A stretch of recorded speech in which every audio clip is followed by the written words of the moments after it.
Boa tarde a todos. Desculpem este pequeno atraso. Eu creio que, vindo cá vocês numa tarde de sábado, com um sol fantástico, é porque já conhecem muito bem o orador. De qualquer forma, cabe-me a mim fazer a apresentação do Guilherme, arquiteto, crítico, professor da Universidade de São Paulo, agora está na direção da Escola de Arquitetura de São Paulo. E é sempre um gosto receber o Guilherme. Ele foi nosso parceiro enquanto curador do Infinito Vão, da exposição, mas também da coleção. Um desafio que a casa lhe fez há uns anos, com uma certa ingenuidade, quando lhe fiz este convite, pensava que nós íamos fazer tudo isto sozinhos, ele e o Fernando Serapião, e depois o trabalho foi tanto que a gente teve até uma equipa de 10 pessoas contratadas em São Paulo, e na altura fizemos uma coisa verdadeiramente única, uma coleção a partir da qual se explicava a produção da arquitetura brasileira dos últimos 90 anos. Guilherme com o Fernando Serapião, que vocês também devem conhecer. Trabalhamos durante 3 anos seguidos, no qual eu tive uma enorme honra de poder, com eles, fazer um périplo, inclusivamente por parte do Brasil, para apresentar o trabalho que a Casa da Arquitetura com eles tinha feito.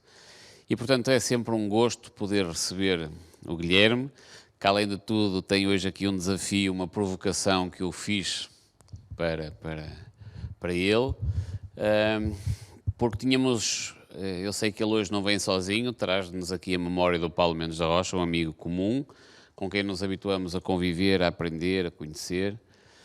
E não é por coincidência que nós estamos hoje aqui dentro desta exposição, feita pela Vanessa e pelo Jean-Louis, porque falamos desta pessoa extraordinária também, que é o Paulo Mendes da Rocha, aqui a mostrar o trabalho, e lá em baixo, com a exposição do Rui Furtado e da Marta Moreira, um outro lado do Paulo, que era uma parte mais pessoal.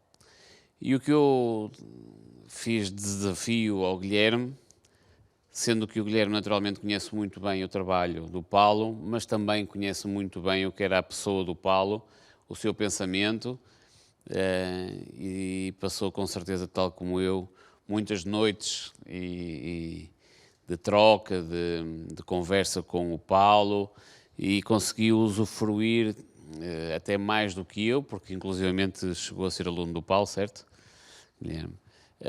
Dessa pessoa extraordinária e com um pensamento muito peculiar, que era o Paulo Mendes da Rocha. Eu quero agradecer ao Guilherme ter aceito este desafio, ter agradecido também ao Nuno Grande e à Faculdade de Coimbra, que convidou o Guilherme a vir cá nesta altura. Portanto, isto foi acertado entre as duas instituições. Muito obrigado também a esta disponibilidade. Eu acho que só ganhamos quando trabalhamos em conjunto, que é também um apreciador do trabalho do Guilherme, e, portanto, permitiu que estes dias em Coimbra e aqui em Matosinhos se concretizassem. E dizer, Guilherme, que a palavra é toda tua e que é sempre bem-vindo. Esta casa é a tua casa também. Tá bom? Muito obrigado. Muito obrigado a todos por vocês.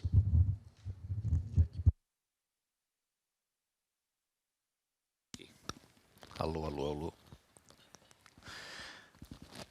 Funcionando o som? Muito bem. Obrigado, Nuno, pela apresentação. Nuno, não é só Nuno Sampaio, Nuno Grande, 2 Nunos, grandes amigos e figuras que eu admiro e respeito tanto. Obrigado a vocês por essa acolhida em Portugal nesse momento.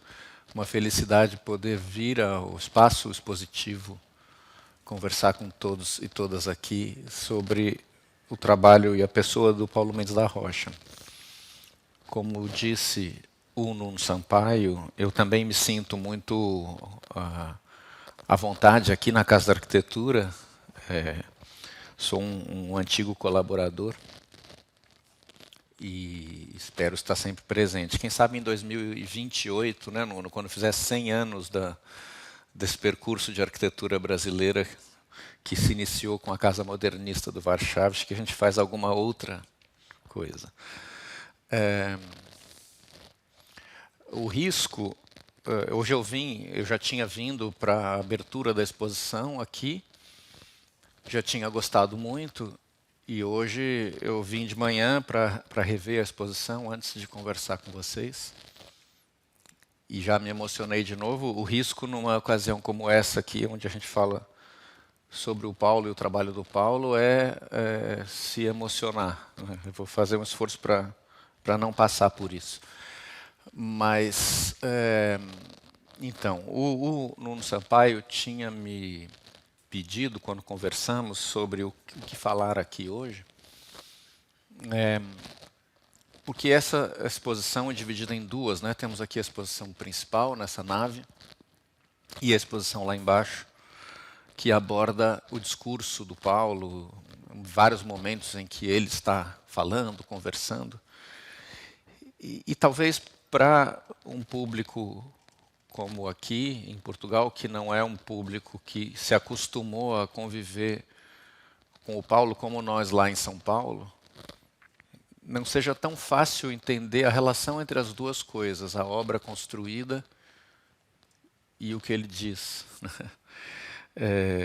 Então, seguindo um pouco o que o Nuno me disse, eu pensei em tentar conversar sobre isso. Não que eu vá ser capaz de explicar, mas de encaminhar essa conversa.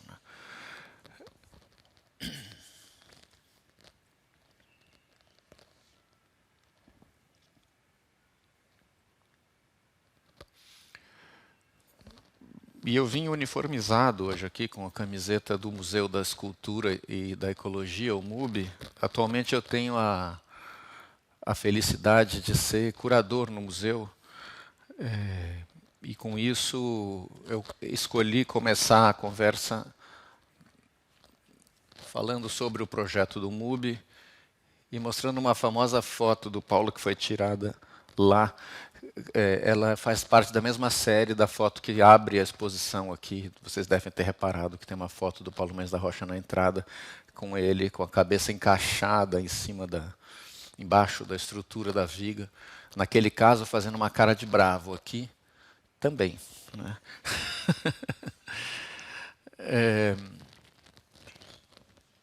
Tem uma história que contam sobre, porque esse lugar onde ele está tirando a foto é exatamente esse bico da parede triangular de concreto, que aliás tem uma semelhança muito grande com as piscinas daqui do CISA, né?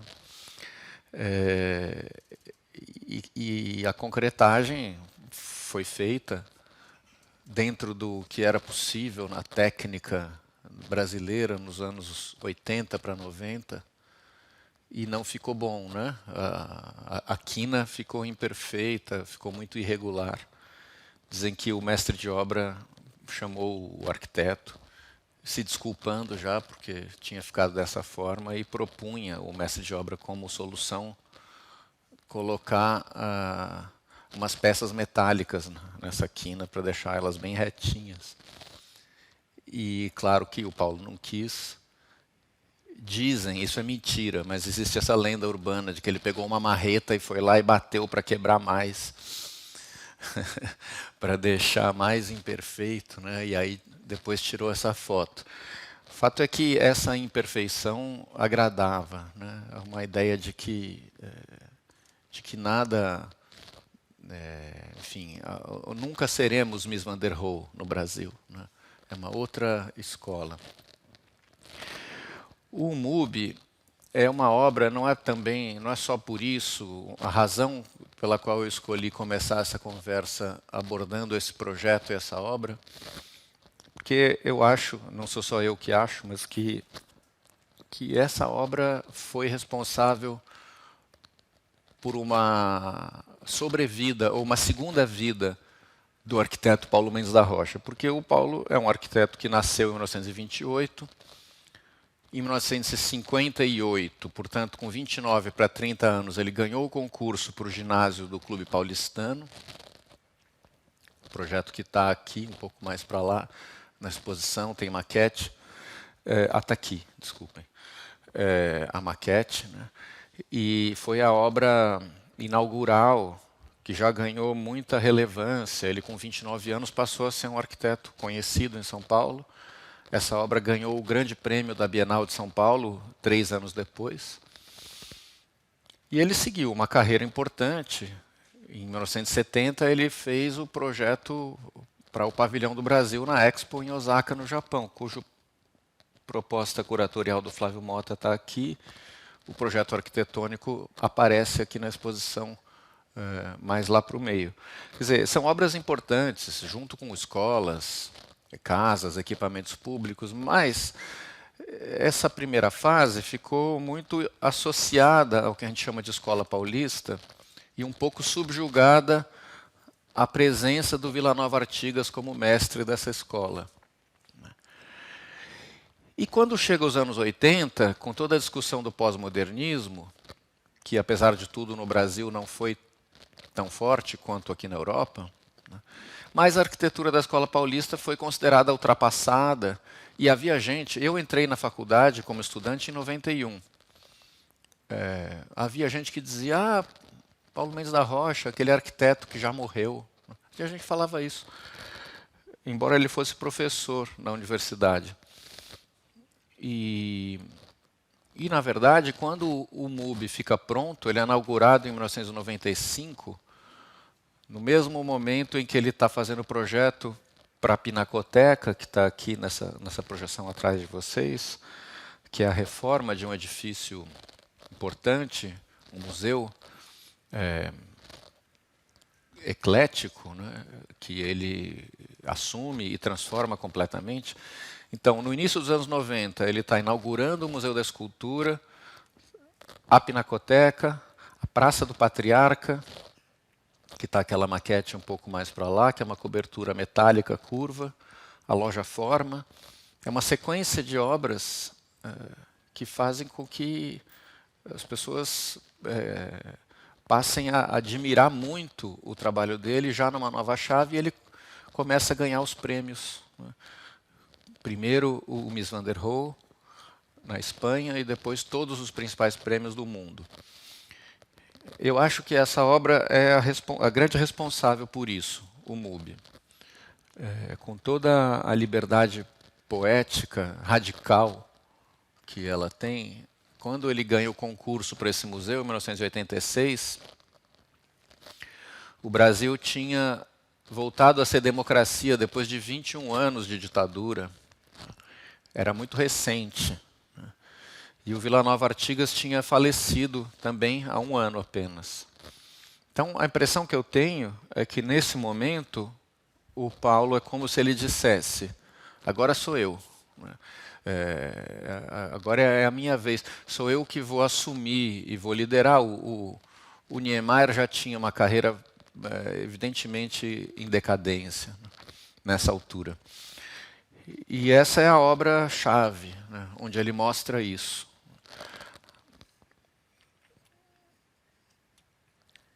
Essa escultura do Amílcar de Castro nós instalamos recentemente, eu fui o curador da exposição. A data da escultura, 99 é a data da escultura, mas a exposição do Amílcar no MUB nós fizemos em 2021. O Paulo faleceu durante a realização da exposição, ele estava muito feliz, porque para o Paulo, quando ele fez o projeto do museu, a ideia de escultura que ele tinha na cabeça era exatamente as esculturas do Amílcar, que é uma escultura de matriz construtivista, né? São peças de ferro, de aço cortem dobradas, geométricas. E para o Paulo, a ideia de que o MUB finalmente iria abrigar uma exposição do Amílcar era grande felicidade. Aliás, o Paulo fazia esculturas do Amílcar de papel, como diversão no escritório, né? ele não copiava nenhuma escultura exatamente, mas ele fazia esculturas à la Amílcar de Castro. E aí na exposição a gente até usou, no final, essas esculturas de papel.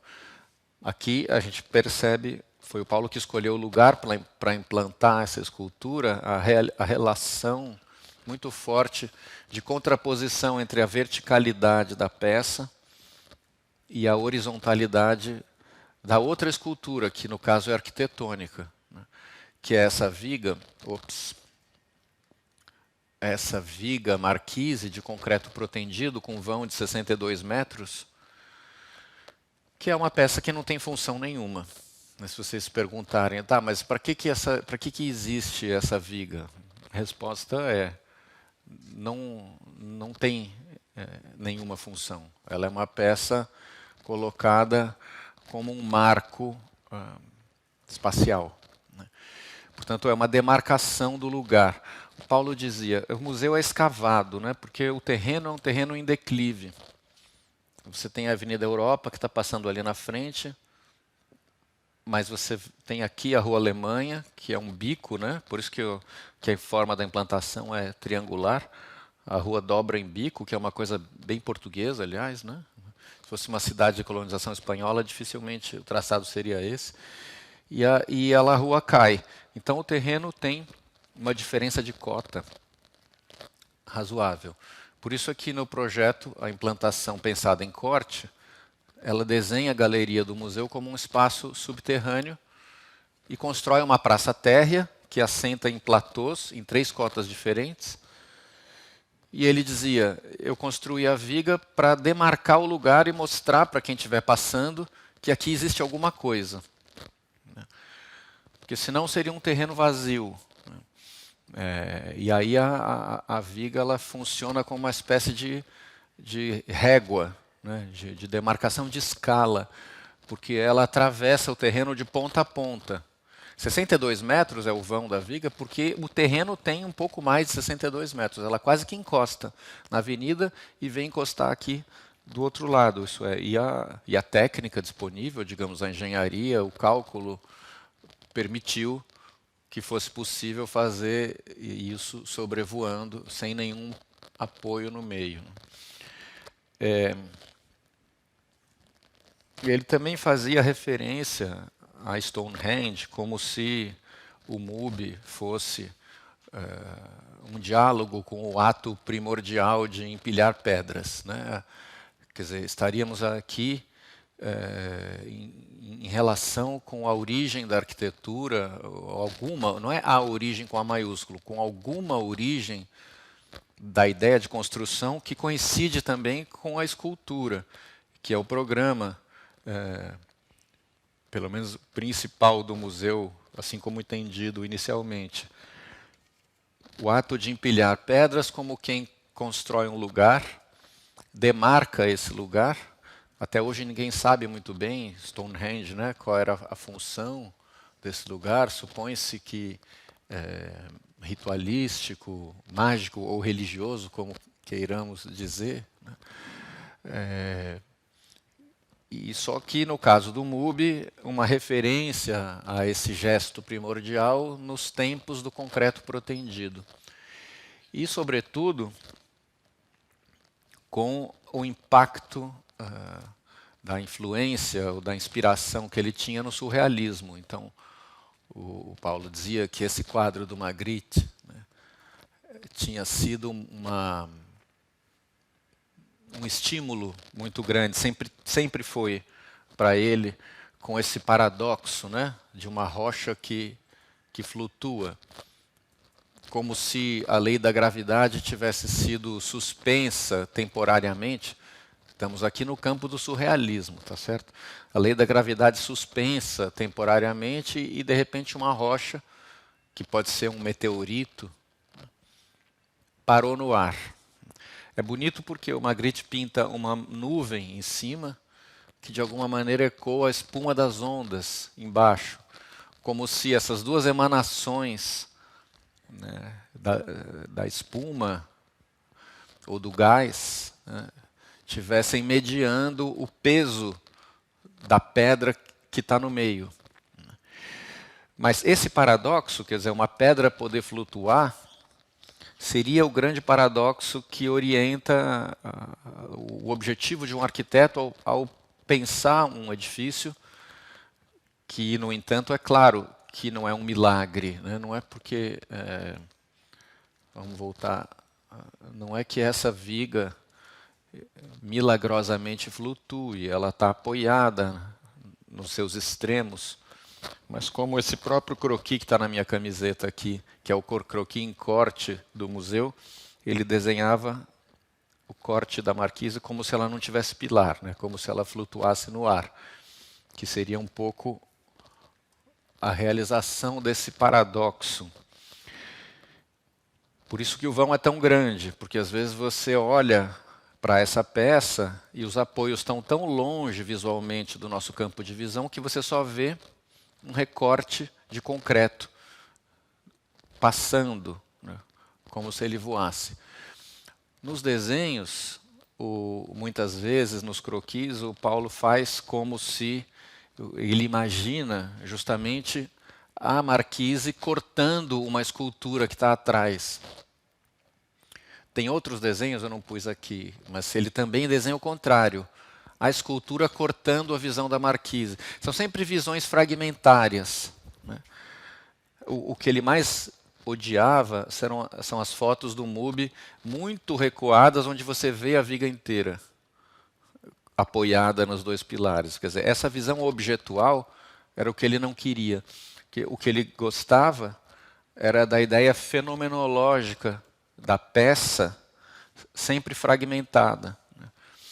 Parecendo que flutua e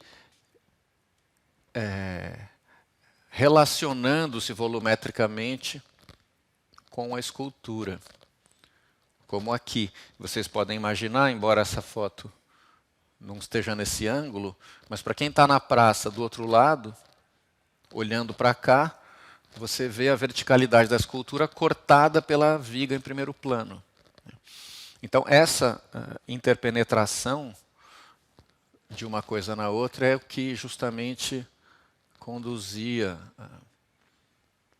a vontade dele de pensar. Mas essa é uma introdução, porque eu não resisti a começar essa conversa falando do MUBI e falando dessa visão fenomenológica que de alguma maneira alude a esse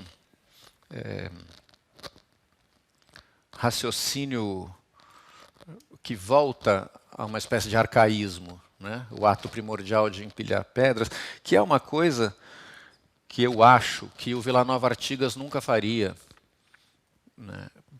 Porque essa abdicação de uma funcionalidade em nome de um elemento estritamente simbólico é alguma coisa que vem do Paulo, na minha opinião.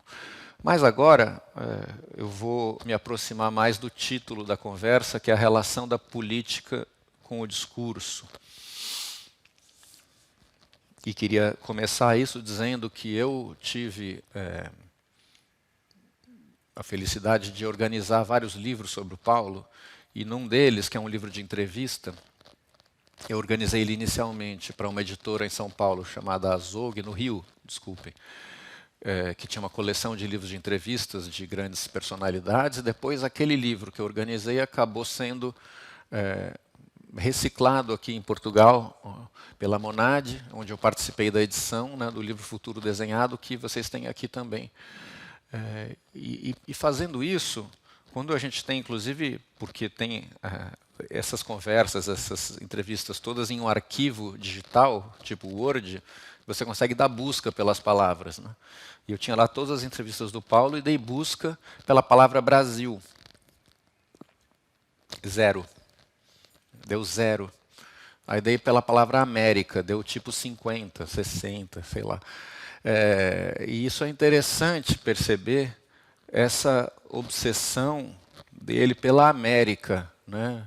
Ao contrário da palavra Brasil, que levaria a um raciocínio nacionalista.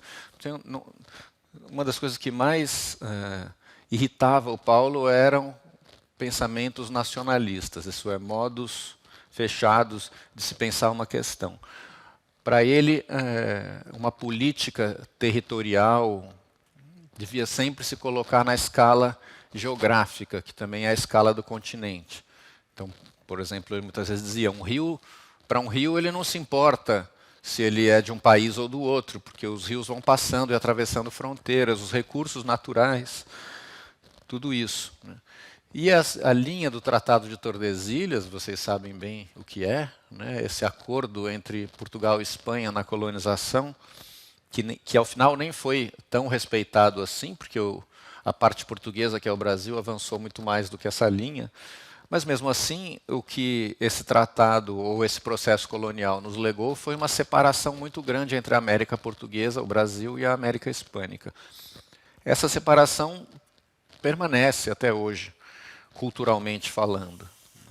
Nós no Brasil sentimos muitas vezes muito mais relação com a Europa do que com os nossos vizinhos latino-americanos. E o modo de pensar o espaço e o território do Paulo era muito orientado por essa forma de solidariedade ou de integração que se voltava muito também para uma defesa do transporte fluvial, né? Isso é, da incorporação pela civilização humana dos recursos naturais e dos cursos de águas e dos rios para uma comunicação se desdobrando em produção econômica, né?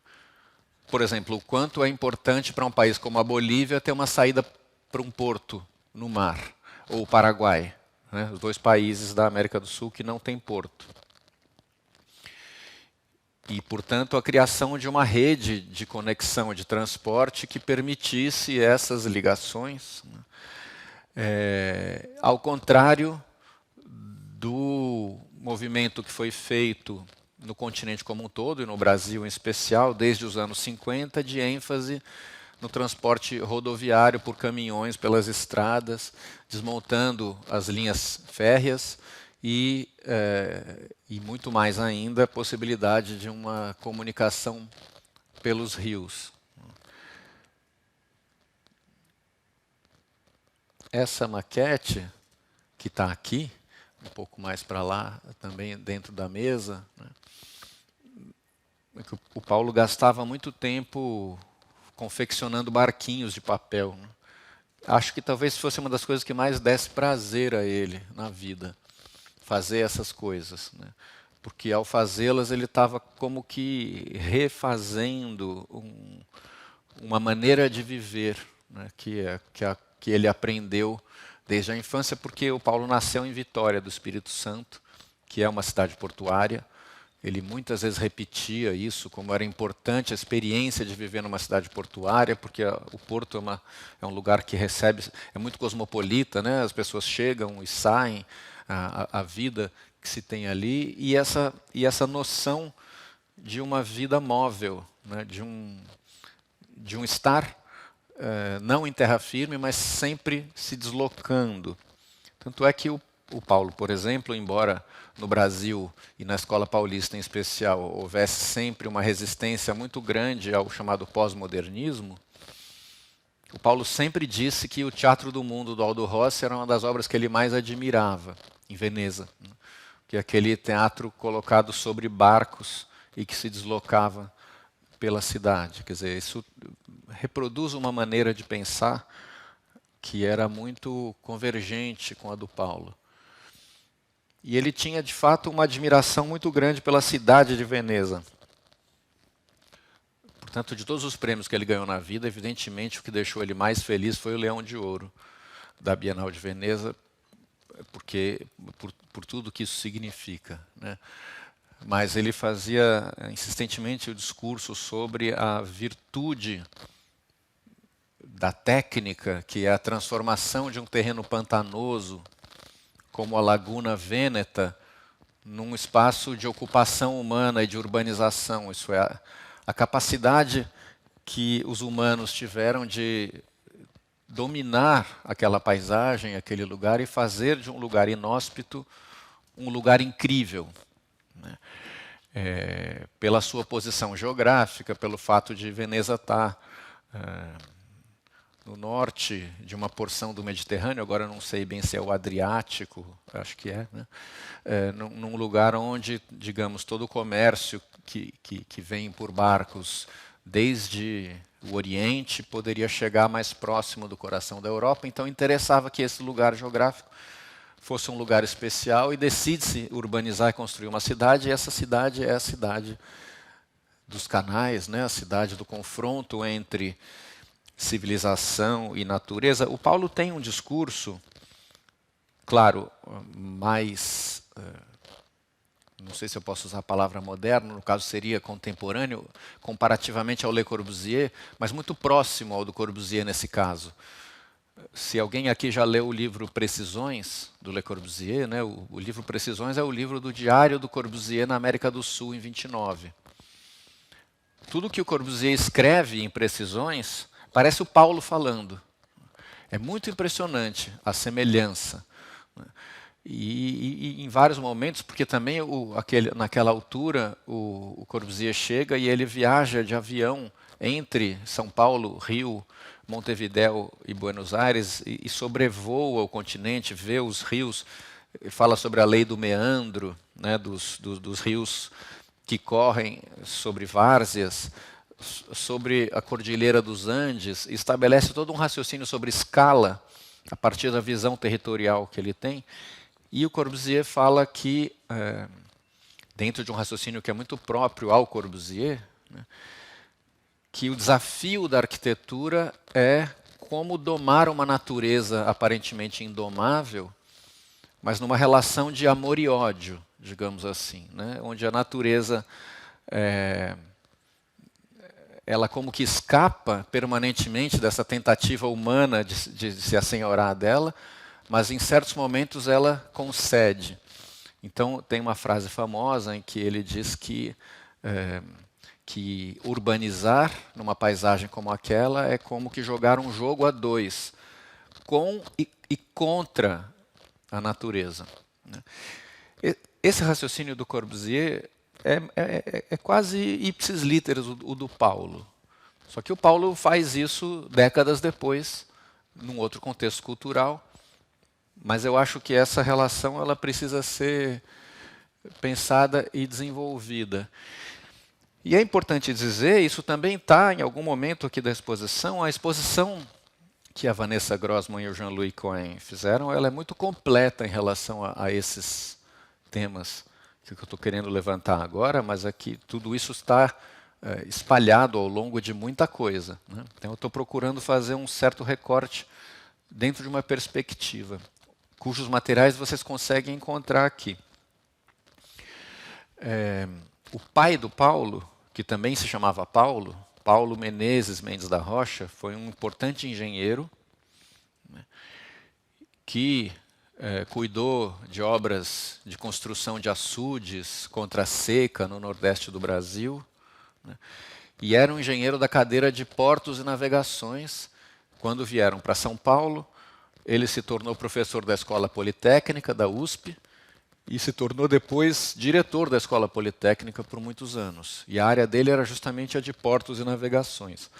O pai do Paulo se envolveu durante muito tempo nesse projeto, que na verdade é um projeto longamente acalentado pela engenharia brasileira, de conexão das bacias fluviais principais do país, da Amazônica, sobretudo da bacia amazônica com a bacia do Paraná Prata. Conexão essa que, se fosse feita, seria possível navegar desde Belém do Pará até Montevidéu, Buenos Aires, passando só por rios por dentro do continente. Isso permitiria, se esse sistema fluvial acontecesse e existisse como uma rede, de fato conectada, todo um desenvolvimento do interior do continente que, no entanto, não existe, né? Para que isso acontecesse, seria necessário a construção de um canal de interligação, que esses são alguns desenhos do pai do Paulo, que são estudos para a construção desse canal.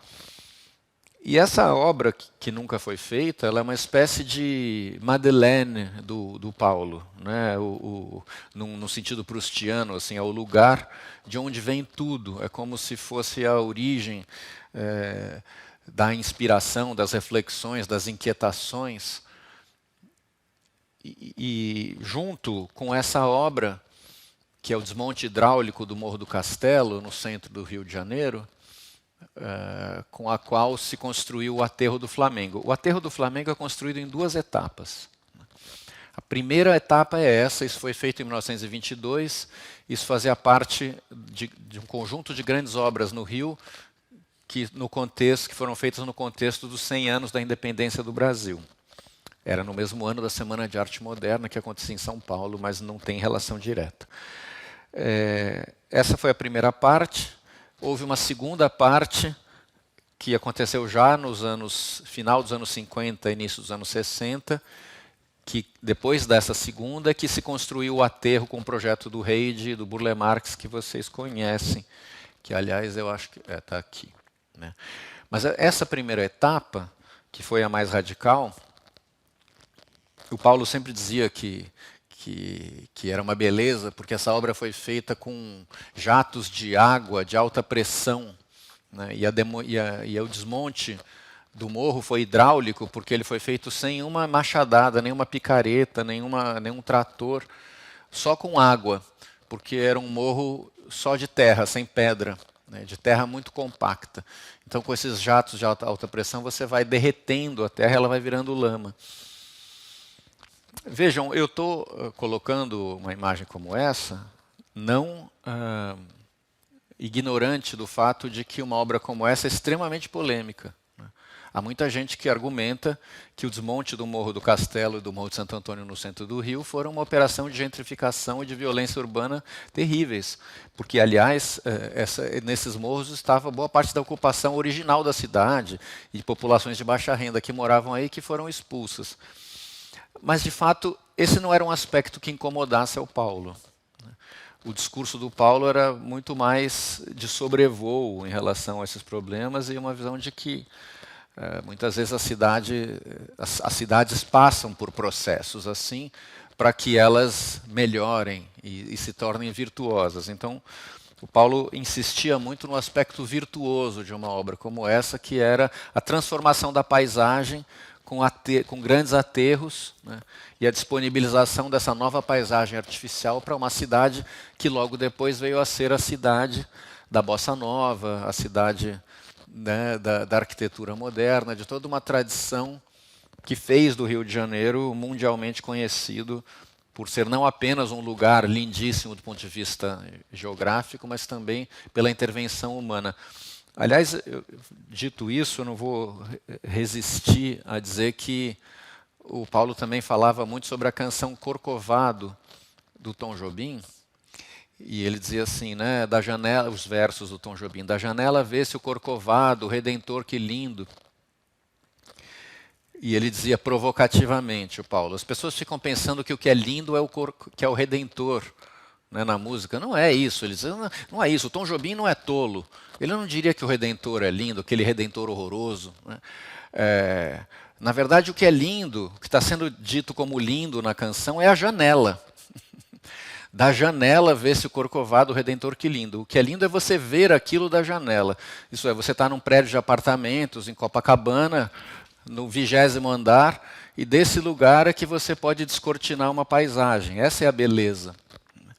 O argumento era esse. Ele dizia, expressões fortes que ele usava, a natureza é um trambolho, né? A natureza ela é uma coisa que a gente tem que lidar, mas a gente tem que atuar sobre ela para torná-la melhor a nós. Então, aí ele dizia, vai perguntar como é que é o nome daquele personagem que ficou preso na praia, passando sede? Robinson Crusoe. Vai perguntar para o Robinson Crusoe se a praia era bonita. Né? Ele não vai achar nenhuma beleza naquilo, ele está tentando viver. Né? Então, essa é a visão, né, de transformação. Aliás, o Paulo, uma outra frase muito conhecida do Paulo era a seguinte, mais ou menos assim, é impossível imaginar transformações se você não souber como construí-las. O que ele quer dizer? Que se você não dominar a técnica, você não consegue nem pensar o projeto. Quer dizer, a imaginação só surge na sua cabeça por meio de um conhecimento sobre como realizá-la, porque senão você nem pensa. Né? São ideias polêmicas, todas essas. Né? Mas isso espelha uma maneira de pensar que põe muita ênfase no domínio da técnica como uma virtude. Esse projeto para a Biblioteca de Alexandria também está aqui exposto. Foi um concurso internacional. O projeto do Paulo foi desclassificado. E ele sabia que isso provavelmente aconteceria porque ele desrespeitou o edital do concurso. Mas propositalmente, porque o concurso propunha instalar a biblioteca num terreno esse. Né? Um terreno próximo ao mar, porém em terra. Mas ele considerou que toda a provocação que estava sendo colocada pelo concurso, quer dizer, refazer uma biblioteca de Alexandria, que é um dos tesouros da antiguidade, nesse lugar, no Egito, né, em confronto com a paisagem, não valeria a pena fazer um edifício convencional num lote qualquer, e sim usar esse lote como uma recepção, né, a partir do qual você entrasse, fizesse controle de acesso, guarda-volumes, mergulhasse num túnel e surgisse nos 2 volumes da biblioteca, onde eles já se implantam na água, né? Como volumes que nascem de dentro da água, um quadrado, o outro cilíndrico, até porque isso é uma ideia que ele repete muitas vezes. Esse é o projeto para a Baía de Vitória, que é um projeto de grande escala de reurbanização da orla da cidade de Vitória, que é a cidade em que ele nasceu, onde num certo momento da orla portuária, né, ele propõe essas 3 torres também construídas na água. Capitania dos Portos, Secretaria da Marinha e coisas assim, argumentando que numa área de aterro, quer dizer, já é tão... A questão técnica para você construir uma fundação pneumática numa área de aterro já é tão complicada e difícil que é igual a você fazer diretamente na água, tanto faz. Então, melhor construir já na água, porque com isso você consegue um efeito de contraste entre arquitetura e natureza muito mais interessante do que se você tiver que resolver os mesmos problemas técnicos, mas sem esse resultado. Tem aqui um outro eco de precisões, porque o projeto que o Corbusier faz em 1929 para frente das águas em Buenos Aires também são torres na água. Né? E, então, a gente não pode esquecer disso. Ops. Já no final da década de 90, o Paulo vai para um workshop na Universidade de Montevideo, no Uruguai, e com os estudantes, ao longo de uma semana, realiza essa proposta. Eu devia ter posto essa imagem, que aliás a gente usou como imagem para o flyer aqui da conversa. Né? Eu devia ter posto, desculpem, junto com a imagem da Bahia tal como ela é, para vocês verem a diferença. Né? Essa é uma baía rasa, essa é a região do porto de Montevideo, mas como a baía é rasa, ela é um porto que não funciona bem, né? Ele é inadequado para a entrada de grandes navios, e acontece que existe uma avenida perimetral que fica costeando essa baía, e é uma avenida engarrafada, com muito trânsito ao longo do dia, em vários horários. Né? E a reflexão que move esse projeto é de que, como é uma baía rasa, e portanto não serve para porto, ela deveria ser, o Paulo chamava de uma Piazza San Marco inundada, uma praça de água quadrada, que pudesse, para ser praça, né, ser ocupada por um intenso movimento de pequenas embarcações, que o barco de pequeno porte fosse incentivado em Montevideo, um pouco à maneira veneziana, né, para que ao invés das pessoas ficassem no trânsito, na avenida em volta desse lugar, elas pudessem se deslocar, porque muita gente se desloca em pequenas distâncias, né, pudesse se deslocar por esses barquinhos, onde agora a superfície de água passasse a ser um lugar extremamente frequentado na vida cotidiana. E aí, por isso, inclusive, ele retifica as bordas da baía, que tem um desenho irregular, né, criando uma forma de leitura muito mais nítida do que seria esse lugar com esse desenho legível, criando um pier, né, inclusive que vem até aqui quase o fundo, e uma ilha artificial quadrada que funcionaria como um teatro ao ar livre para espetáculos e etc. Vejam, eu estou, na verdade, mostrando muitos projetos de grande escala, nenhum deles construído, né? Projetos de grande escala, e pensando que a carreira do Paulo começa nos anos 50, né? Esses projetos que eu estou mostrando são mais recentes, são dos anos 90 em diante. Quando eu conheci o Paulo, eu entrei na FAO como estudante em 91, eu comecei a trabalhar com ele em 95, e a partir de 2002, já formado, eu comecei a escrever textos e fazer curadorias e ter um outro tipo de relação com o Paulo. O que eu sentia desde esse momento, sempre, é que ele, quando ia fazer alguma exposição da obra dele, ou falar sobre a obra dele, dar uma palestra, qualquer coisa assim, ele só se interessava nesses projetos territoriais, urbanos, paisagísticos e de grande escala. Ele nunca queria mostrar uma obra... Bom, casa, nem pensar, né? Casa, inclusive, ele não queria pôr em nenhum livro. No livro principal que foi feito no Brasil sobre a obra dele, na editora Kozak Naif, ele aceitou, no final, colocar uma casa, a Casa Gerace, porque é uma casa com estrutura pré-fabricada. Então, ela tem um discurso da industrialização da construção que tornava aquela casa aceitável.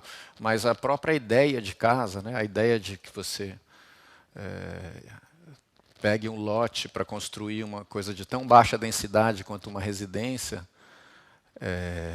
era muito atrasado como discurso urbano. Então, ele, apesar de ter feito vários projetos, ele não é uma coisa que ele valorizasse.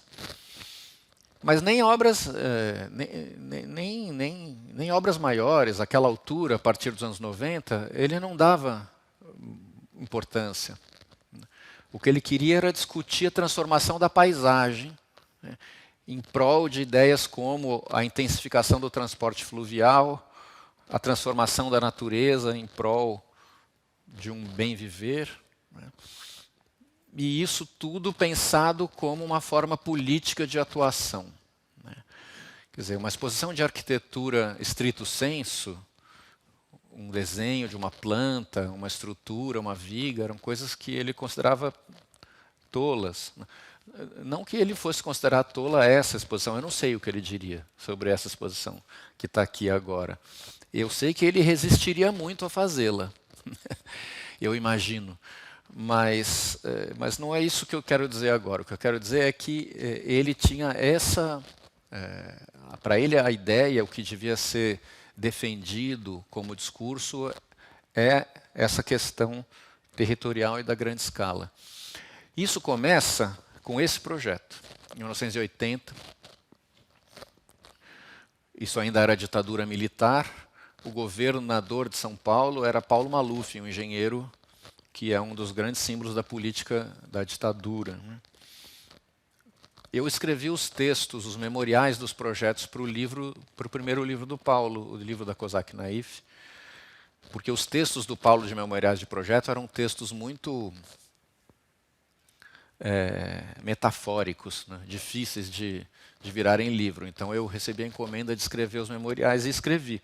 Esse projeto é o primeiro projeto do livro, e eu comecei o memorial dizendo assim: em 1980, o governador de São Paulo, militar Paulo Maluf, convida o arquiteto Paulo Mendes da Rocha para fazer o projeto de uma nova capital. O Paulo ficou puto. Eu quase fui demitido naquele momento.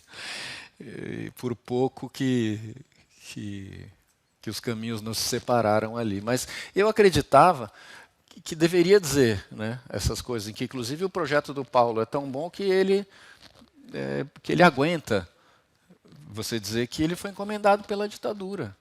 E tudo bem. Mas o Paulo, claro, não gostou. Mas o fato é que a proposta do governador era construir uma nova capital para o estado de São Paulo.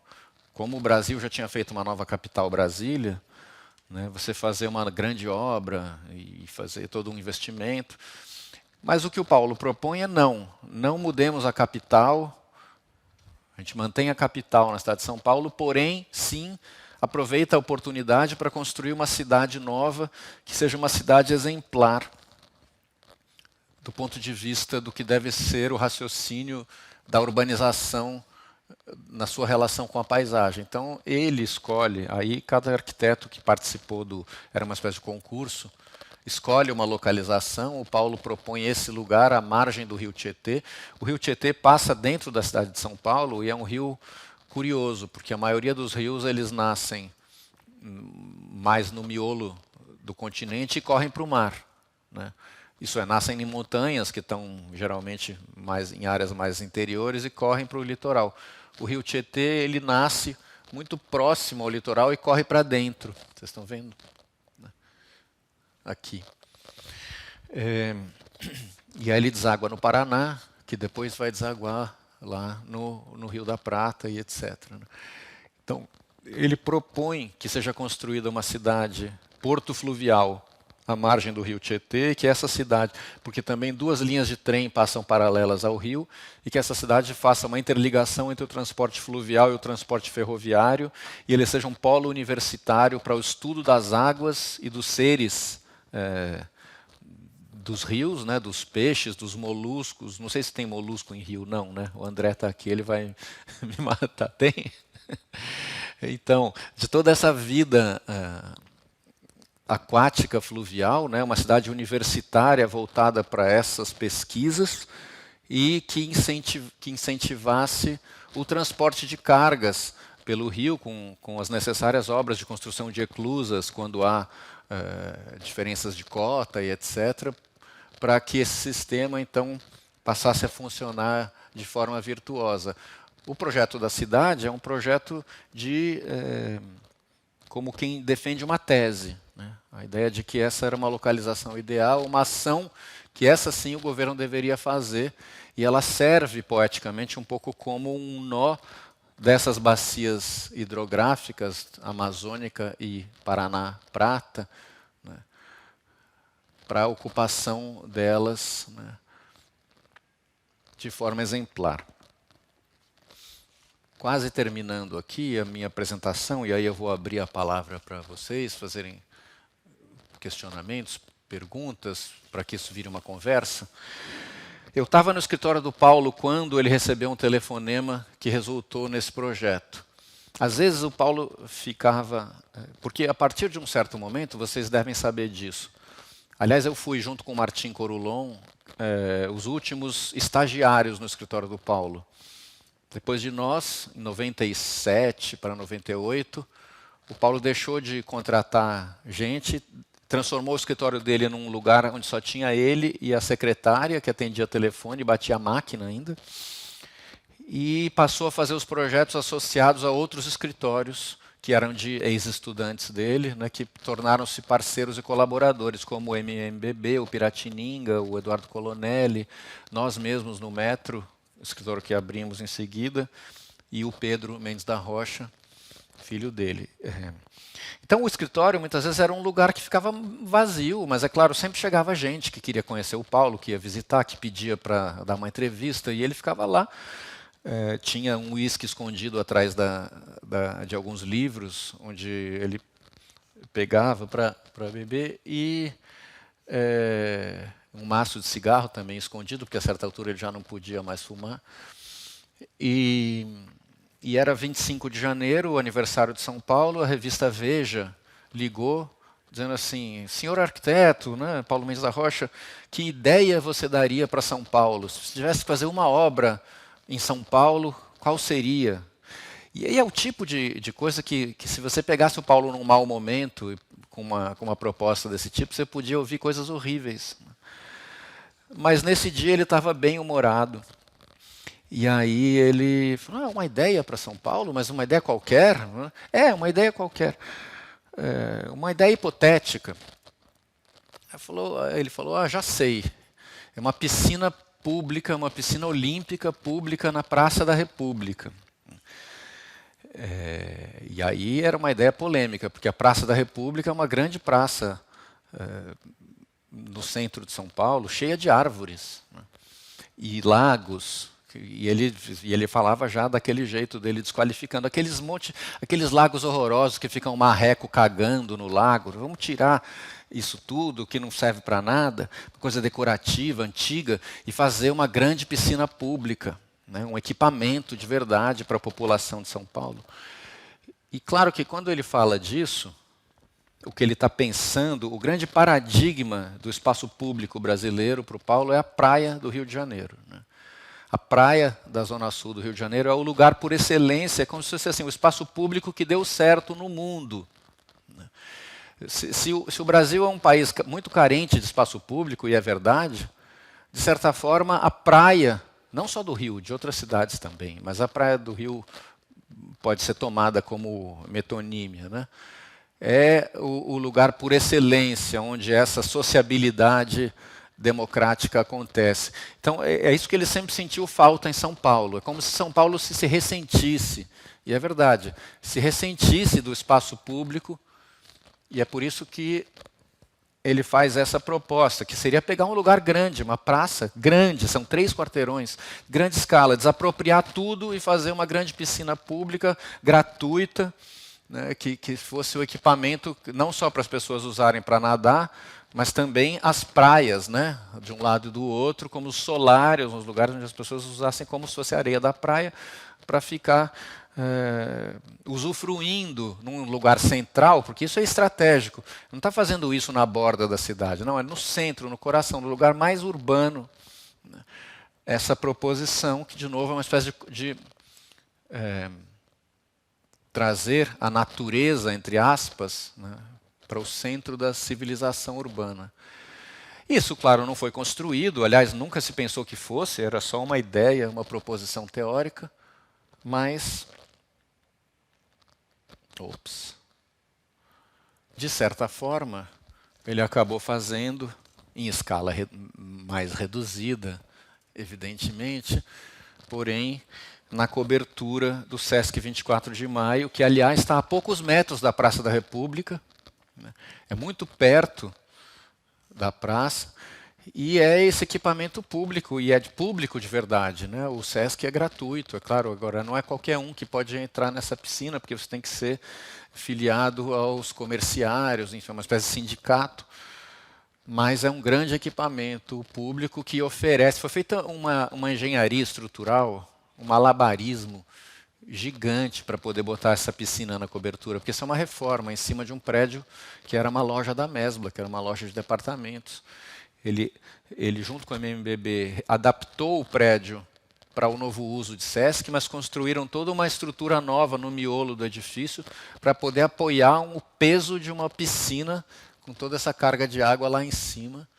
Mas esse esforço, digamos assim, é o partido do projeto, é o que faz valer a pena existir um Sesc como esse, onde você pode finalmente botar a praia do Rio de Janeiro no centro de São Paulo.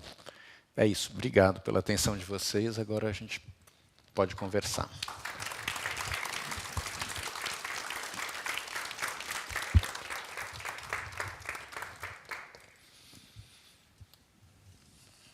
Então, a palavra está aberta para quem quiser expor. Eu trouxe aqui algumas ideias polêmicas que eu acho que podem ser debatidas, inclusive por quem não concorda com elas.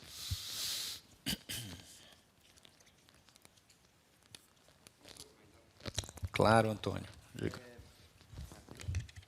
Eu acho interessante essa questão que você trouxe sobre o Rio de Janeiro, da relação com a música Corcovado, porque eu realmente acho que o Tom Jobim não pensou isso quando escreveu. Porque o Tom Jobim se dizia um ecologista antes da ecologia. Ele falava que ele nasceu num Brasil de 30 milhões de habitantes e relembrava imagens da infância dele correndo pelas dunas do Rio de Janeiro, aquelas praias paradisíacas e tal, e depois foi morar numa casa no meio do mato, né? Mas isso não importa, né? Porque a leitura do Paulo eu considero muito mais bonita do que a música como talvez ele tivesse pensado. Antônio, acho que sim, eu também concordo. Quer dizer, eu concordo com o fato de que certamente Tom Jobim não pensou nisso que o Paulo acha. Não, o Paulo também não achava, ele só dizia retoricamente, né? Tentava trazer o Tom Jobim para o lado dele, né? Tem uma... Fala, diga. Guilherme, eu tenho uma dúvida. Você, logo no começo, mostra o MUBI e fala um pouco, muito rápido, sobre a relação com a piscina do CISA. E eu queria que você falasse um pouquinho mais sobre isso. Eu fiquei interessado especificamente nessa relação. O que você vê de relação e por quê? Obrigado. Em especial naquela quina, né, triangular que estava naquela foto, que é um lugar na entrada do museu, que é uma parede que termina o volume onde está a cantina, é muito parecido com a implantação da Piscina das Marés. Incrivelmente parecido. Embora sempre que se puxasse esse assunto com o Paulo, ele desviasse, porque o Paulo gosta muito do Souto de Moura, mas não muito do Álvaro Siza. Mas ali você tem um diálogo evidente que tem a ver com uma questão tectônica. E é interessante também porque esse tipo de ângulo agudo, dessas arestas vivas, nem é tão presente em outras obras do Paulo. Ali tem muito a ver com o fato de que o terreno tinha essa rua em ângulo agudo e toda a implantação acabou sendo um pouco gerada por isso. E acabou se dando, né, porque a obra do Siza é muito anterior. A obra do Siza ela está colocada numa praia, junto das rochas. Isso, ela tem quase que um caráter de land art, no sentido de um acerto de uma construção que está organizando uma natureza bruta ali. Mas justamente nesse sentido tem uma proximidade com todo esse discurso que eu estou falando agora, da relação do construído com a natureza. É que eu acho que no caso do Paulo, essa relação se dá mais num confronto. Nessas obras do Siza, na Casa de Chá e nas piscinas, é mais Altiano, de fato, ou Wrightiano, no sentido de uma metamorfose, né? Mas é isso. Eu acho que é um caso muito específico. Eu não vejo mais, para além disso, outros momentos de diálogo evidentes entre eles.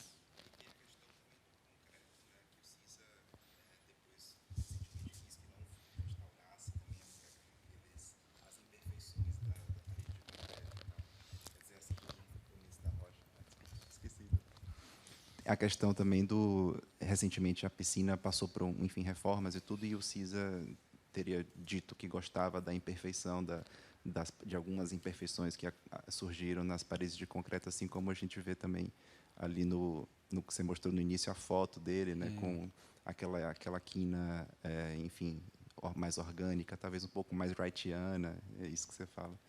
E é curioso porque o próprio Artigas tem uma relação com Wright, né? A gente sabe, né? Enfim, tem uma relação com esse organicismo mais norte-americano, digamos assim, Wrightiano.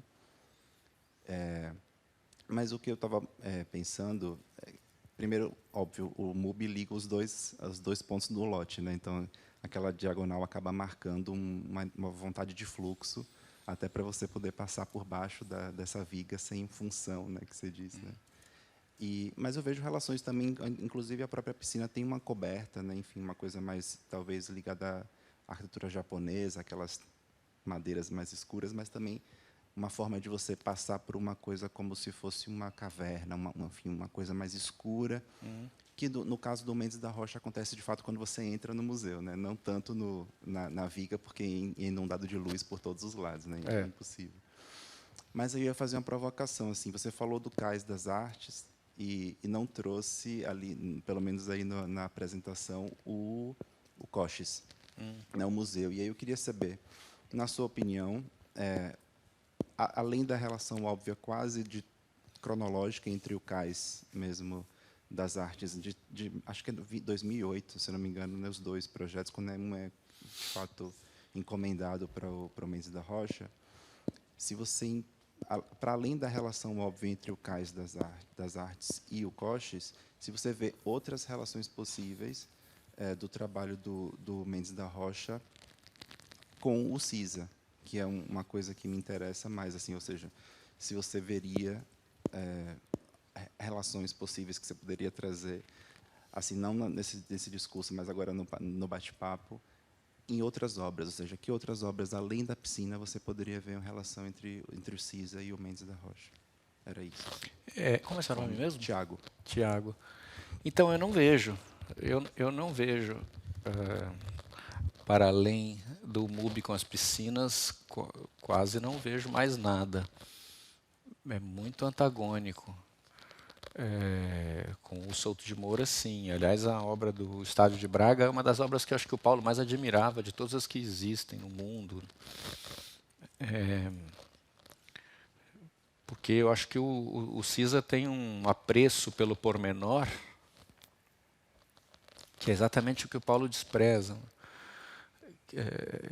Mas esse desprezo, eu não estou dizendo isso aqui para defender um ou outro, são maneiras antagônicas de pensar.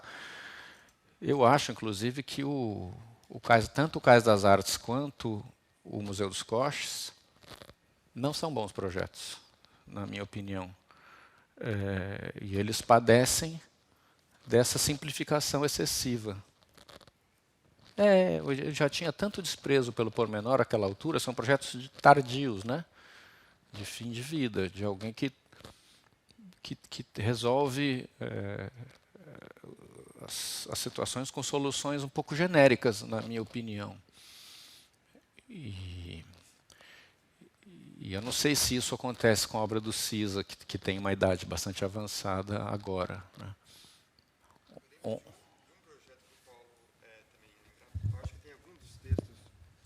Do Futuro Desenhado, que é aquele o pavilhão de Portugal, em Lisboa, da Expo de 98, do CISA, que o Paulo elogiava. Mas agora eu não me lembro exatamente qual que era o elogio dele, mas ele fazia essa porque é um lembrança. projeto bem brasileiro do CISA. Da escala, né? E a cobertura, né? É uma grande cobertura que eu estava até tentando arrancar do Nuno Grande se havia alguma declaração do CISA dizendo que é um diálogo com Niemeyer e tal. Ao que parece, não, explicitamente. Mas há ali, né, uma situação de uma Expo que está comemorando as navegações que chegaram no Brasil, e ele vai fazer a obra simbólica dessa questão e faz o lençol de concreto para um vão enorme. É claro que depois nas laterais ele põe lá a arquitetura chã portuguesa, que ancora aquilo, mas sim, nessa obra tem, mas muito mais com o Niemeyer do que com a arquitetura de São Paulo, embora você possa ver também, porque é um infinito vão.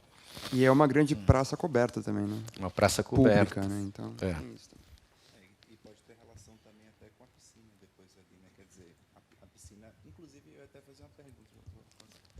Eu tenho outra questão.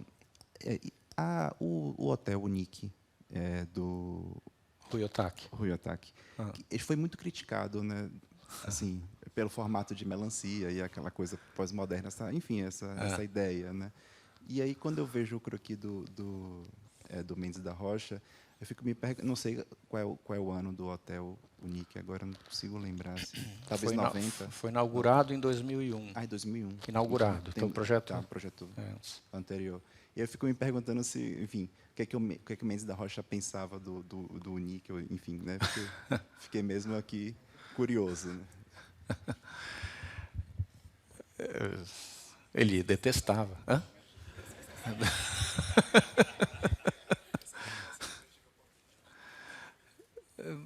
Não, o Paulo detestava, detestava. Mas acontece que ele era também inteligente o suficiente para não alimentar os discursos moralistas de quem quisesse se filiar à boa escola abstrata, paulista, da engenharia, contra o figurativismo pós-moderno do Ruy-Ohtake, como se isso fosse uma aliança fácil.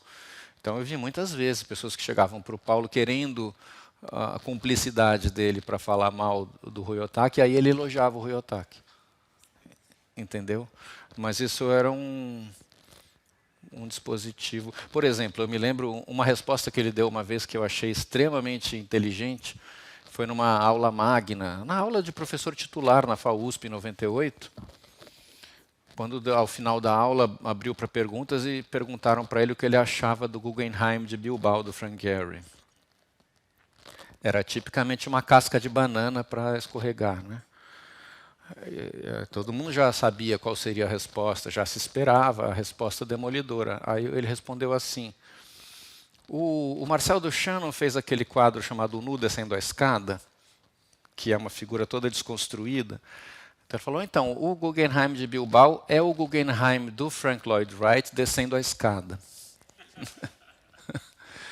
Ótimo, né? Ele era muito rápido, né, às vezes, nessas tiradas. E procurando sempre não ser moralista, nem recair na opinião esperada.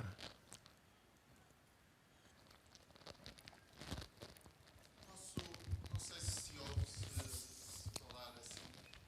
Acho que sim. Obrigado é sempre bom ouvir-te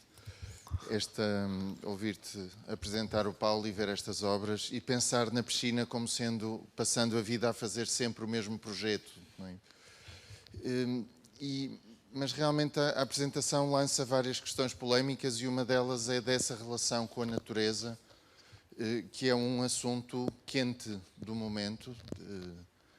E gostava de te ouvir falar um pouquinho mais sobre qual a leitura que se pode ter de uma posição tão domesticadora e tão crente na tecnologia como estratégia de intervenção no mundo versus o que hoje, enfim, se vai pensando que é preciso encontrar mecanismos de uma relação mais plausível, digamos assim, ou mais soft com a dita natureza. Certo, André. Eu acho que é uma questão importantíssima essa, né? E eu vou tentar te responder, primeiro, da forma mais séria que eu puder, e ao final com um xiste.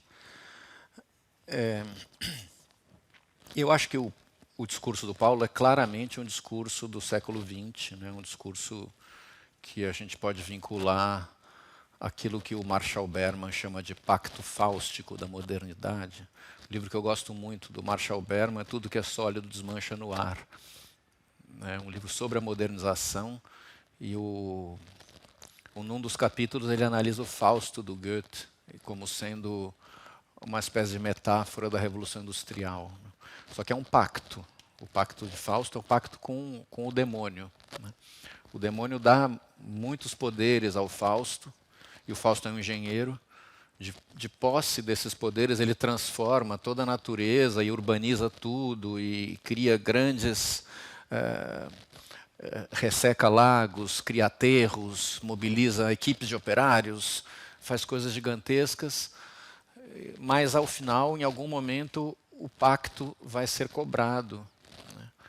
E alguém vai pagar por isso. Eu acho que quando o Marshall Berman escreveu o livro, ele foi publicado em 1982, ainda era um momento muito embrionário dos movimentos ecológicos, e é muito impressionante que ele tenha escrito esse livro com esse argumento já ali, né? Quando a gente lê hoje, esse é um livro, existem muitos outros hoje sobre o assunto, mas é um livro que me marcou, né? Até porque o personagem é o Fausto, que é um engenheiro nesse caso, e ele encarna essa ideia. Muitas das figuras que nós admiramos, grandes personagens do século XX, tem esse discurso. A virtude da técnica é a transformação de tudo ao nosso bel prazer. Os recursos do planeta estão disponíveis para que a gente os use em prol da civilização, né? O Paulo era alguém, ele era um homo faber, nesse sentido, usando a expressão em latim, né? O homem da técnica, né? O homem construtor, cujo ideal remonta ao Renascimento e na Revolução Industrial ganha uma nova face. Ele gostava muito de se contrapor aos movimentos, ao que ele considerava um ecologismo fácil, né? Quem defendia você ter vasos de flores nas varandas, enfim, essas imagens que ele usava para ridicularizar, como se fosse uma visão pequena da natureza. Quando você pensa na natureza, você teria que tratar a natureza. Então, não é que o Paulo fosse a favor da destruição da natureza, isso é muito importante dizer. Tinha uma visão de natureza muito forte e importante como defesa, mas ele tinha essa visão de que a natureza precisa ser transformada pela técnica a nosso favor. Por exemplo, o discurso sobre os rios, né, é um discurso que pode ser considerado em grande medida ecológico ou sustentável, porque é pensar os rios não como esgotos em favor das estradas para caminhões, mas os rios como lugares da interação humana, né? Isso é, da navegação pelos rios, para que os rios estejam incorporados no nosso sistema vida. Agora, isso implica obras, muitas vezes, que são eclusas, barragens, e aí tem uma transformação que muitas vezes aí entra em choque com visões de uma atualidade da ecologia que não estaria de acordo com essa maneira de pensar. E eu acho que o Paulo, no final da vida, ele morreu em 2021, durante a pandemia, né? Isso é, ele viveu até um momento mais recente onde começou a ficar sendo quase que intolerável ele falar o que ele falava, né? Chegou um ponto em que realmente já era muito difícil. Às vezes, estar numa situação com ele onde ele dizia certas coisas, a gente se olhava assim e falava, meu Deus, e agora, né? Mas ele levou até o fim. Ele já não estava mais a ponto de mudar de ideia. Mas de fato um discurso antigo. Eu acho assim muito difícil de escrever, de assinar embaixo de muitas dessas coisas. Elas são ideias que precisam ser revistas. Então aí o xiste. Uma vez eu estava com ele num debate na Bienal de São Paulo. Estávamos juntos na mesma mesa. Desculpe se eu tenho aqui alguns alunos que já ouviram provavelmente essa história, mas enfim, às vezes essa eu não vou aguentar não contar. O Paulo sempre foi esse homo faber. E eu, quando falo em homo faber, eu penso na condição humana da Hannah Arendt, né, nas categorias que ela faz do labor, do trabalho e da ação. O homo faber, a virtude da técnica, você não consegue nem imaginar nada se você não souber como construir, essa ideia. Mas o Paulo, a partir de uma certa altura da vida dele, ele começou a dizer coisas que não são do homo faber. Como, por exemplo, a arquitetura é a construção da imprevisibilidade da vida. Ele passou a dizer muito essa frase, né? Na verdade, a arquitetura tem que amparar a imprevisibilidade. A arquitetura tem que ser uma espécie de infraestrutura do indeterminado. Isso eu comecei a achar interessante, essas coisas. Ele começou a elogiar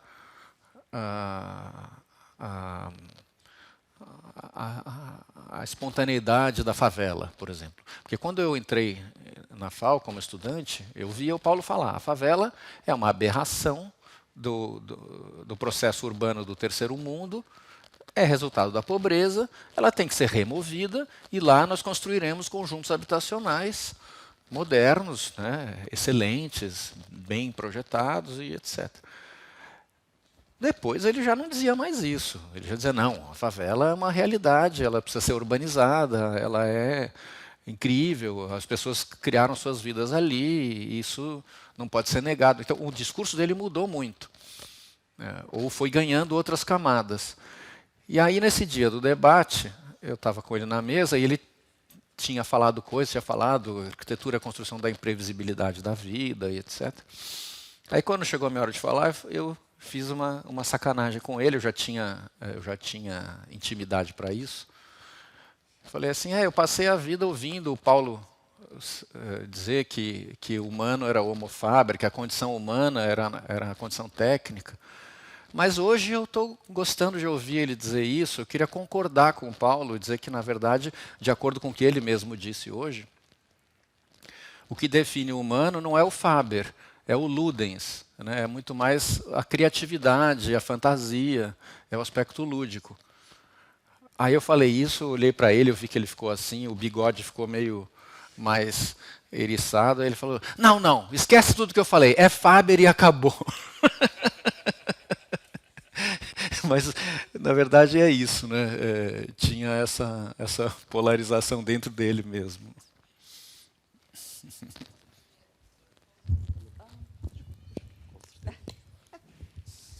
Guilherme, obrigada pela fantástica apresentação e pelos temas que foram aqui falados, que normalmente não são assim tão próximos da nossa conversa sobre o Paulo. E eu queria perguntar duas coisas. A primeira, que me suscita sempre muita curiosidade, é o que é que o Paulo achava de Brasília, neste sentido desta conversa que nós, desta última conversa que acabámos de fazer a propósito da pergunta do André.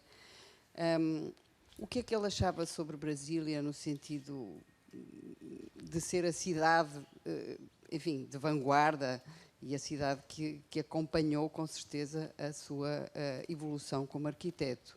Isso é a primeira coisa. A segunda coisa, mas que é uma pergunta paralela a esta, não tem propriamente a ver, é que eu acho que o Paulo tinha também, na questão da pormenorização ou não pormenorização, também tinha em algumas obras, como por exemplo a Pinacoteca, ele tem um cuidado de pormenorização que o aproxima muito de uma certa arquitetura europeia, nomeadamente do Monet ou do Chipperfield, ou, enfim, o cuidado que ele tem naquela obra. A mim, pessoalmente, quando fui visitar, fiquei estarrecida com o contraste que eu reconheci relativamente à obra tradicional do Paulo, que eu adoro, que é aquela bruta e direta e muito objetiva. E, portanto, acho que há aqui sempre, no Paulo, uma certa... não sei, tu sabes com certeza melhor, mas há aqui sempre uma fuga para uma possibilidade de escape para uma outra coisa. E eu lembro-me, a propósito da provocação, que ele veio dar uma conferência à Casa da Música, e no meio da conferência, ou quase no final, ou talvez até já no final da conversa, informalmente, ele disse que tinha visto um prédio fantástico no Porto, que era o prédio mais bonito que ele tinha visto, que era um prédio que estavam a construir na altura ao lado da Ponte da Rábida, que é aquela coisa monstruosa que nós estávamos a combater. E foi muito chocante ele ter dito que era um dos prédios mais interessantes da cidade que ele tinha visto nos últimos anos. Portanto, isso também era uma provocação que ele fazia, mas pronto, era sobre estas duas questões que eu tinha mais curiosidade de te ouvir. Tá bem, obrigado. Sim, são questões que valem comentário no seguinte sentido. Eu acho que sim, nessas obras a que você se refere, na Pinacoteca, no MUBI, né, o guarda-corpo do MUBI, guarda-corpo vocês dizem? Como? Sim. O guarda-corpo do MUBI é de uma preciosidade de pormenor incrível, né?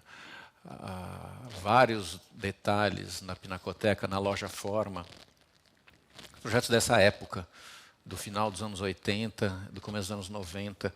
Não é à toa que justamente os europeus passaram a admirar tanto, porque estavam vendo essas obras naquele momento. Mas eu acho que as obras mais brutas anteriores também tinham, muitas delas, pormenores assim. Às vezes eram no próprio concreto. Você vê a escada helicoidal de concreto da Casa Milan, de uma perfeição de desenho, de construção incrível. Então, e ele, se a gente pensar na cadeira paulistano, que está ali no fundo, né, começo da carreira do Paulo, aliás, eu devo isso ao Jean-Louis Cohen e à Vanessa Grossman, porque para o catálogo eles me encomendaram um texto sobre, como dizia o Jean-Louis, le micro-Paulo, o micro-Paulo, Paulo do designer, que é um tema sobre o qual eu nunca tinha pensado, que eu pensasse até que não existia muito. Eu fui estudar isso para escrever o texto e é uma maravilha. O Paulo começou a carreira dele, na época que ele desenhou aquela cadeira, ele desenhava móveis e vitrines de lojas. E era um arquiteto do Mackenzie que trabalhava no decor moderno, né, exatamente com esse tipo de desenho de pormenor. Então ele sabia fazer isso muito bem. E ele usou isso até um certo ponto, e eu acho que essas obras do começo dos anos 90 são as últimas. Quando eu trabalhei no escritório dele, eu e o Martim, a gente gostava muito dessas coisas, desses pormenores. E nos projetos que a gente foi fazer com ele, a gente queria muito fazer isso e ele recusava. Ele já tinha se enchido, ele não queria saber e desprezava. E a gente sofria, porque a gente já pegou essa fase que ele queria fazer coisas, né, mais secas, assim. E eu acho que aí é isso, como eu disse, é um momento que ele só falava nos projetos territoriais. Ô, Xund, tudo bem. E ele estava quase que usando essa ideia do pormenor como um bode expiatório, uma frescura burguesa, né? Uma coisa que devia ser combatida. A sua outra pergunta sobre Brasília, ele era contra. Ele era crítico de Brasília. Ele achava que Brasília tinha sido um grande desastre histórico, um erro, que destruiu o Rio de Janeiro, né? O Paulo tinha muita irritação com o Lúcio Costa, em geral, também, mas uma admiração pelo Niemeyer. Então, dificilmente você veria ele criticando os projetos do Niemeyer em Brasília, mas ele tinha um lado bom de Brasília, que era a interiorização, né? Essa que eu falei sobre a América, você levar um desenvolvimento para o interior do país, para que isso pudesse se aproximar da América Latina, isso sim, mas não que fosse a capital do país, né? Que fosse só uma iniciativa nessa direção. E o que ele gostava mesmo de Brasília era o projeto do Rino Leve, que perdeu o concurso, que ficou em terceiro lugar, né? A proposta do Rino Leve para Brasília é uma proposta mega estruturalista, antes da mega estrutura. Isso foi em 57. Né? O Rino Leve propõe a cidade de Brasília na forma de 6 torres altíssimas, de 200 andares. Imagina em 57 essa ideia, que seria uma cidade super concentrada, de torres, né, de uma vida a pé, sem automóvel. Dizem que o Rino Leve chutou o balde, propôs isso, porque todo mundo sabia que o Lúcio Costa ia ganhar o concurso, então ele fez uma tese, né? Mas o Paulo adorava isso. Bom, eu queria pegar um pouco na provocação do André sobre a questão da sustentabilidade ecológica na obra do Paulo. E é verdade que ele olhava a arquitetura como uma segunda natureza, como se o homem tivesse uma missão no planeta, que era inventar uma segunda natureza, em diálogo, ou em domesticação, ou em agressão, em último caso, com a primeira natureza. E aqui, aproximando-se muito do discurso do nosso Pritzker, o Eduardo Souto Moura, que quando recebe o Pritzker nos Estados Unidos diz: realmente Deus no 7º dia descansou e ficou para nós, a humanidade, mas ele estava também a dizer nós, os arquitetos, fazer o Parthenon, secar o pântano para implantar a Farnsworth e outras obras. Portanto, outras obras que ele equipara ao Morro do Corcovado. Ou seja, a natureza fez obras magníficas, mas nós também, o homem também. Bom, e essa ideia de sustentabilidade ecológica, vista a partir dessa segunda natureza, leva-me a pensar que nós hoje discutimos muito a sustentabilidade ecológica, mas há uma coisa que nós não discutimos porque não se pode medir, e é pena, que é a sustentabilidade social. E eu gosto que você tenha essa fotografia por trás de você, porque esse edifício que está aí pode ser, do ponto de vista ecológico, altamente insustentável. Mas é provavelmente a obra mais sustentável socialmente que um arquiteto pode desenhar em São Paulo. Ou seja, a oportunidade de você criar uma arquitetura que sobreviva ao tempo, que possa ter múltiplas utilizações, que possa ser inclusiva e que, portanto, possa lidar com uma outra ecologia, que é a ecologia humana, dos milhões que aportam à cidade e que precisam de ter equipamentos para sobreviver ou para viver. E essa sustentabilidade social, que está muito agarrada à obra do Paulo, não é mensurável, e é pena, porque eu gostava de poder contrapor à sustentabilidade ecológica que ela não tem, a extraordinária sustentabilidade social que ela transporta. Legal, interessante esse raciocínio. Eu acho que ele é muito verdadeiro em relação ao SESC, né? Isso é, ao SESC como instituição, muitas vezes, porque a própria ideia do que é o SESC traz isso, né? E esse SESC no centro da cidade, reciclando um edifício que era uma loja de departamentos, e colocando essa piscina na cobertura, esse tudo que isso significa, e o uso intenso que ele tem, todos os dias que a gente vai lá, nos traz essa ideia. Quem mais? Boa tarde. Boa tarde a todos também. Se calhar eu gostava de voltar um pouquinho na conversa para fazer uma pergunta mais sobre... O professor começou com o MUBI e falou que a altura em que o MUBI foi construído, na sua interpretação, dava uma denotação do Paulo falando que agora sou eu, uma mudança de fase e tal. E no fim da década de 80 e começo da 90 foi uma quebra de paradigma de diversas formas. E essa passagem de Artigas para Paulo Mendes e também o fim da União Soviética e o começo do Brasil, a nova democracia. E eu acho que a minha pergunta, no fundo, é sobre o que é que isso representou, todas essas passagens, para a figura do arquiteto como agente político na sociedade brasileira, sobretudo no contexto de São Paulo, de uma figura como Artigas, que tinha uma determinada presença enquanto figura pública na defesa de certos ideais de arquitetura, de política e etc., para a geração, ou para a figura mesmo do Paulo Mendes da Rocha, nessa nova fase do Brasil e do cenário político internacional, agora no fim da história e etc. Como é seu nome? Cícero. Cícero. Olha, é difícil responder essa sua questão. Eu tenho uma pergunta aí bastante ampla, né? Eu não sei se o Artigas era uma figura com uma presença pública, nem o Paulo, nem a Lina.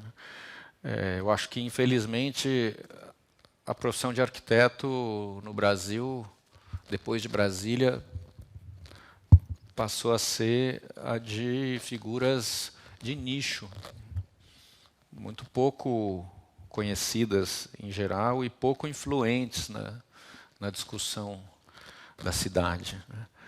Agora, o Artigas, claro, ele era um alto membro do Partido Comunista. Então, no momento durante a ditadura, ele tinha uma atuação política, né, que tinha a ver com o partido.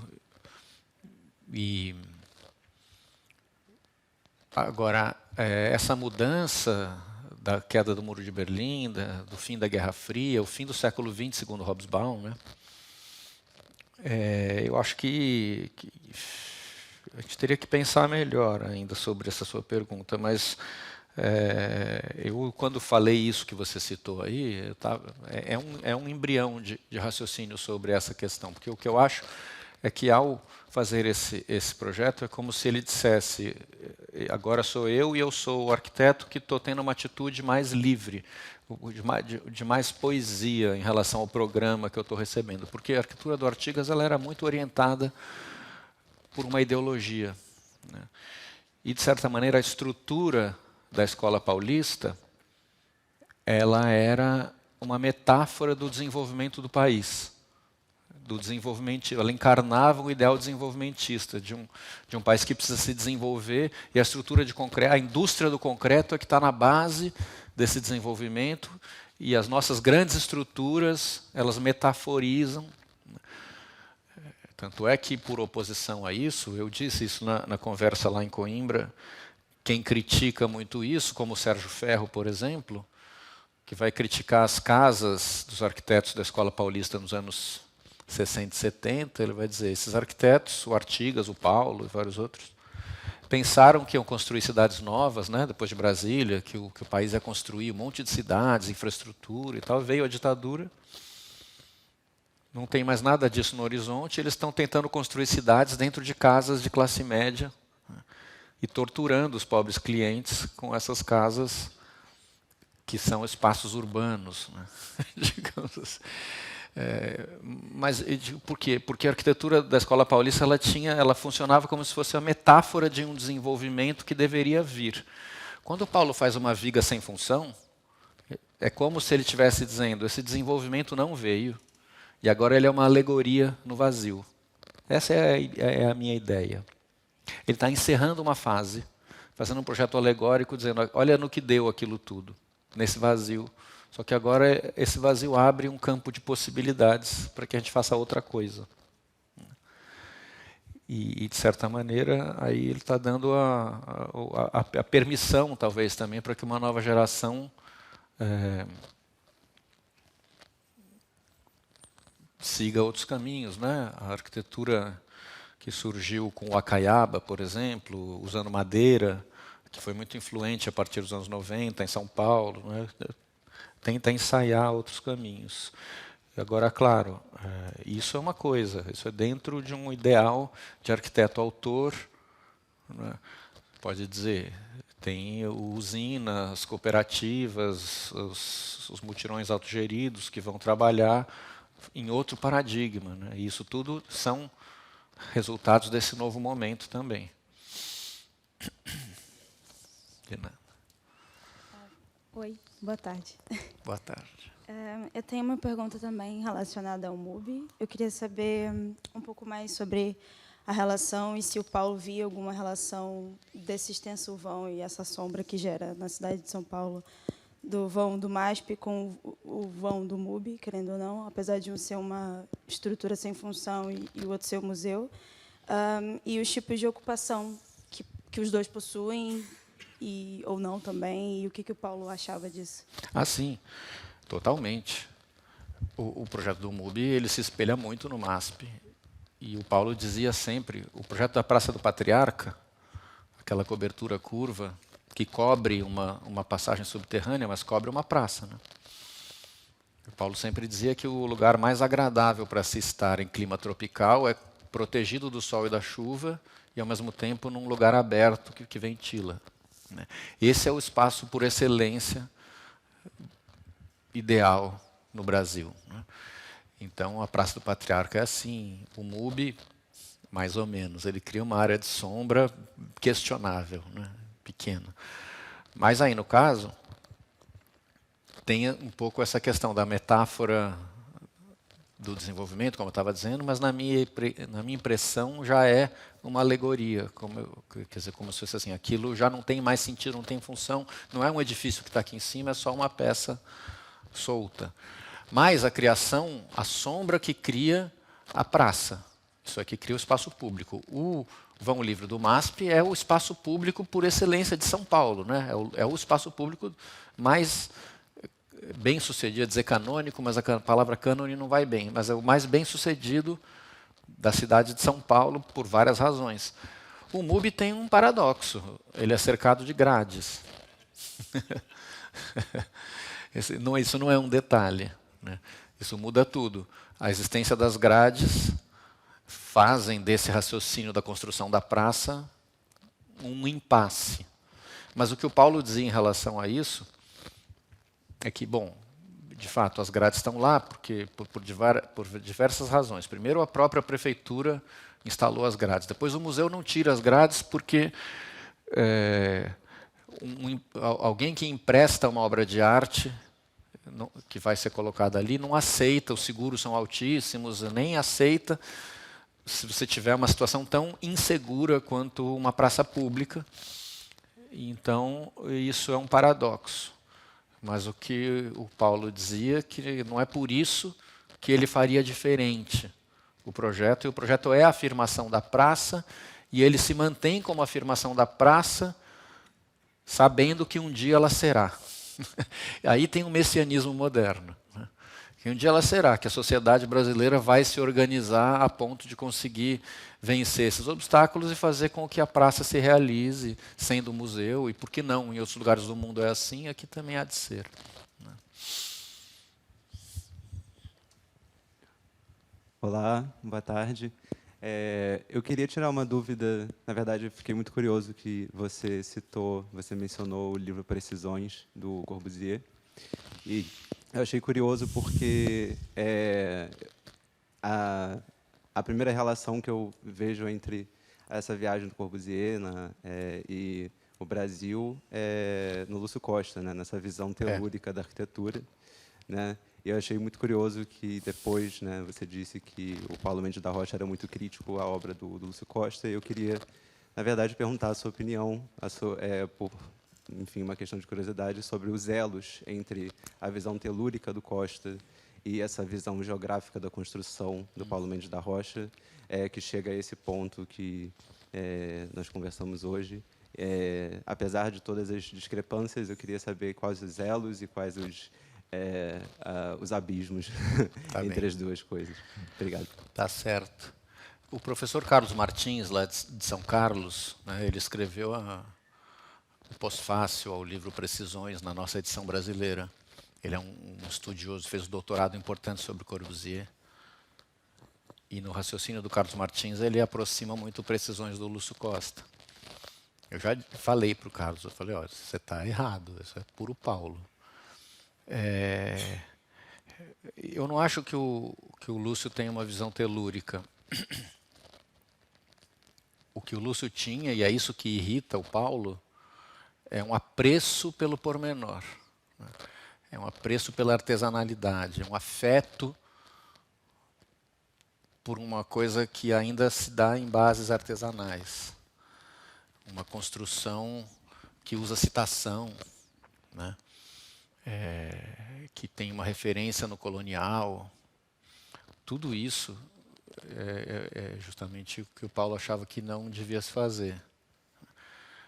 E justamente para o Paulo, quando ele ganhou o prêmio Pritzker, e na ata do júri do prêmio, eles atribuíam ao prêmio o fato do Paulo ser um arquiteto low-tech, foi um desastre.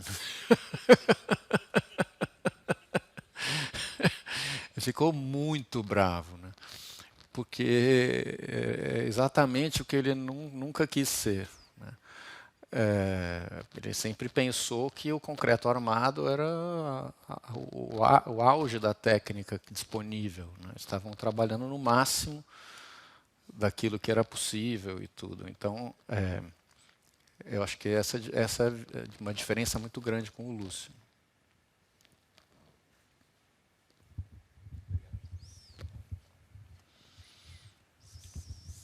Bom, antes de terminar, queria dizer aqui algumas considerações. Algumas coisas foram ditas e que me chamaram bastante atenção. Lembrando a música do João Gilberto, perdão, que isto aqui é um pouquinho de Brasil. E fico muito satisfeito de ver tantos colegas estudantes e arquitetos brasileiros a virem aqui à Casa da Arquitetura para ouvirem falar o Guilherme e outros tantos amigos portugueses, também amigos do Guilherme, que quiseram vir aqui ouvi-lo. E é muito curioso porque, apesar de falarmos a mesma língua, há uns significados que são diferentes. E eu creio que, já depois de conhecer o Paulo durante alguns anos de trabalho, só entendi verdadeiramente algumas das coisas que o Paulo dizia quando estive em São Paulo. Quando pude visitar todo o complexo social, urbano, filosófico, adjacente a essa grande metrópole e essa sociedade onde vinha o Paulo. E aquilo, por exemplo, que a Paula Santos falava dessa conferência na Casa da Música, e até a questão do detalhe, e eu acho que o que foi dito pelo Paulo não foi entendido pela Assembleia. O Paulo não gostava desse edifício propriamente, ele gostava do local, daquilo que ele chamava o endereço, que isso, o endereço é que fazia a arquitetura.